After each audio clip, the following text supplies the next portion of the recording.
নমস্কার বন্ধুরা, আমি অর্চনা আবারও চলে এসেছি তোমাদের মধ্যে একটি রেসিপি নিয়ে। তোমাদের সকলকে স্বাগত জানিয়ে আমি আমার রেসিপি শুরু করছি। আজকে বন্ধুরা আমি তৈরি করব পনির মশলা। এই পনির মশলা এই পদ্ধতিতে যদি রান্না করা যায় এর স্বাদ হবে দ্বিগুণ। চলো তাহলে রেসিপি শুরু করা যাক। প্রথমেই আমি এই 300 গ্রাম মতো পনির নিয়ে নিয়েছি। পনিরটা আমি এইভাবে পিস পিস করে কেটে নিয়েছি। থালা নিয়ে নিয়েছি, এর মধ্যে এই 2 চামচ মতো কর্নফ্লাওয়ার দেবো।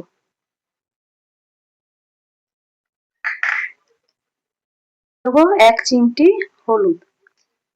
এবার এর মধ্যে দিয়ে দেবো জল।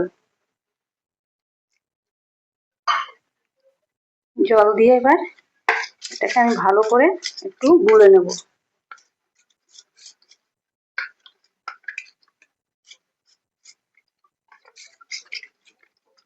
এই গোলা হয়ে গেছে। এবার এর মধ্যে পনির গুলোকে দিয়ে দেবো।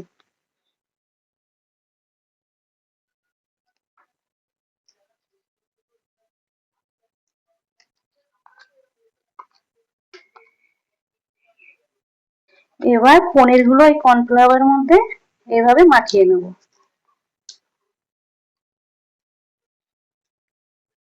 এই সব কটা পনির মাখিয়ে নেব।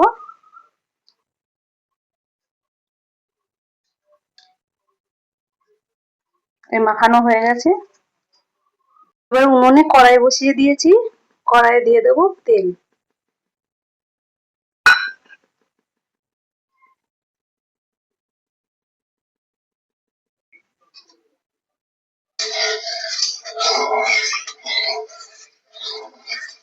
তেলটা গরম হয়ে গেছে।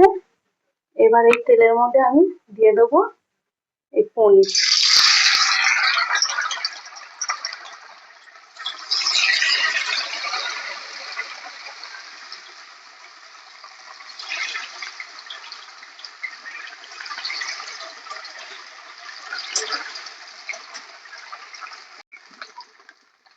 এবার একটু উল্টে দেবো।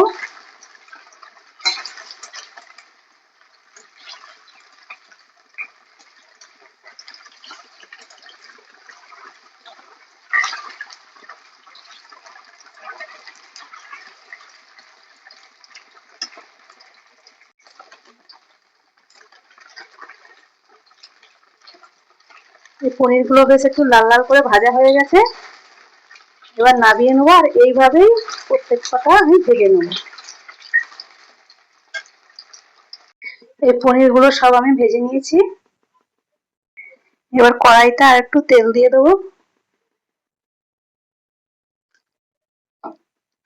এবার এতে দেবো কিছু তেজপাতা আর দেবো গোটা গরম মশলা দিয়ে একটু ভালো করে নাড়াচাড়া করবো।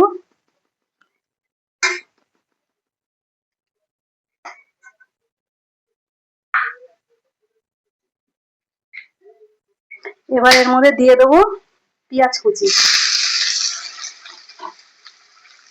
পেঁয়াজটা একটু হালকা ভেজে নেব। পেঁয়াজটা হালকা ভাজা হয়ে গেছে। এর মধ্যে আমি দিয়ে দেবো ক্যাপসিকাম কুচি। এটাও একটু ভালো করে নাড়াচাড়া করবো। এর মধ্যে দিয়ে দেবো সামান্য একটু নুন। পরে আবার আমি নুন দেবো, ওই জন্য অল্প করে দিলাম। এবার এর মধ্যে দিয়ে দেবো আদা বাটা আর দিয়ে দেবো রসুন বাটা। দিয়ে আবার একটু ভালো করে নাড়াচাড়া করবো। এবার দিয়ে দেবো কাঁচা লঙ্কা বাটা আর দিয়ে দেবো টমেটো বাটা। দিয়ে আবারও ভালো করে নাড়াচাড়া করবো। এবার দিয়ে দেবো এর মধ্যে একটু জিরে গুঁড়ো।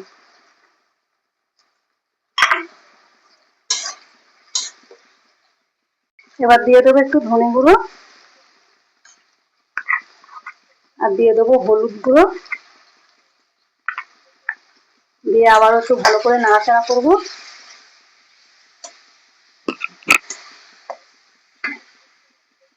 এবার এতে দিয়ে দেবো একটু কাশ্মীরি লঙ্কা গুঁড়ো।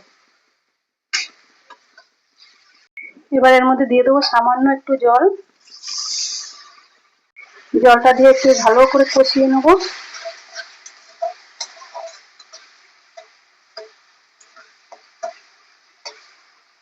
এবার দিয়ে দেবো আমি এর মধ্যে এই 5-6 পিস কাজু বাদাম নিয়েছিলাম আর 25 মতো পোস্ত একসঙ্গে বেটে নিয়েছি আমি, এর মধ্যে দিয়ে দেবো। তোমাদের কাছে কাজু না থাকলে চার মগজ বাটাও দিতে পারো। এবার ভালো করে নাড়াচাড়া করবো। এই মশলাটা খুব ভালো করে কষানো হয়ে গেছে, মশলা থেকে তেল ছেড়ে দিয়েছে। এবার আমি এর মধ্যে দিয়ে দেবো এই 1 পিস আলু আমি সেদ্ধ করে নিয়েছিলাম, তারপর টুকরো করে কেটে নিয়েছি, এটা দিয়ে দেবো। তোমরা আলু না চাইলে নাও দিতে পারো। বন্ধুরা, রেসিপিটা ভালো লাগলে লাইক শেয়ার করে দিও। আরো রেসিপি দেখার জন্য আমার চ্যানেলটা সাবস্ক্রাইব করে আমার পাশে থাকার অনুরোধ রইল।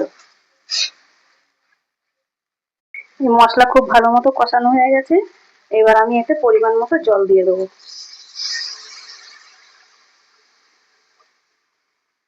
এবার আমি দিয়ে দেবো পরিমাণ মতো নুন।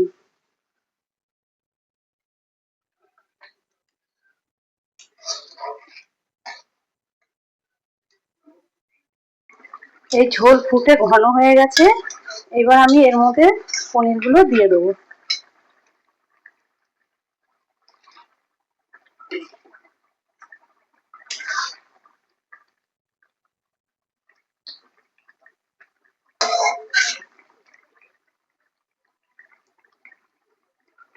এবার একটু ফুটবে, এবার আমি দিয়ে দেবো এর মধ্যে 1/2 চামচ মতো চিনি, দিয়ে আবারও ভালো করে নাড়াচাড়া করবো। এবার দিয়ে দেবো এর মধ্যে গরম মশলার গুঁড়ো, দিয়ে আবার একটু নাড়াচাড়া করে দেবো।